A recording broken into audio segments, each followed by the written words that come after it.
Hi అండి. నేనైతే బెండకాయ ఫ్రై చేశాను. మీరైతే ఎలా చేస్తారో కామెంట్ చేయండి. చాలా బాగైతే వచ్చింది. ఇందులో అయితే జీలకర్ర, ఆవాలు, ఎండుమిర్చి, పచ్చిమిర్చి, వెల్లుల్లి, ఉల్లిపాయ, టమాటీ అయితే లాస్ట్లో వేసుకోవాలి. బాగా ఫ్రై అయిన తర్వాత కరివేపాకు కూడా వేసుకోవాలి. ఇందులో అయితే బాగా ఫ్రై అయిన తర్వాత అయితే లాస్ట్లో అయితే కొత్తిమీర అయితే వేసుకోవాలి. నేనైతే కారం అయితే చాలా తక్కువ వేసుకున్నాను. సాల్ట్ అయితే స్టార్టింగ్లోనే వేసుకోవాలి. మీరు కూడా ఇలా ట్రై చేయండి ఫ్రెండ్స్. ఎలా ఉందో కామెంట్ చేయండి. చాలా బాగా అయితే వచ్చింది ఫ్రై అయితే. ఇప్పుడిప్పుడే స్టార్ట్ చేస్తున్నాను వీడియోస్ అయితే.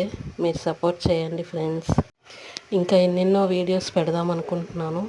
మా ఛానల్ అయితే సపోర్ట్ చేయండి ఫ్రెండ్స్. Bachelor foods.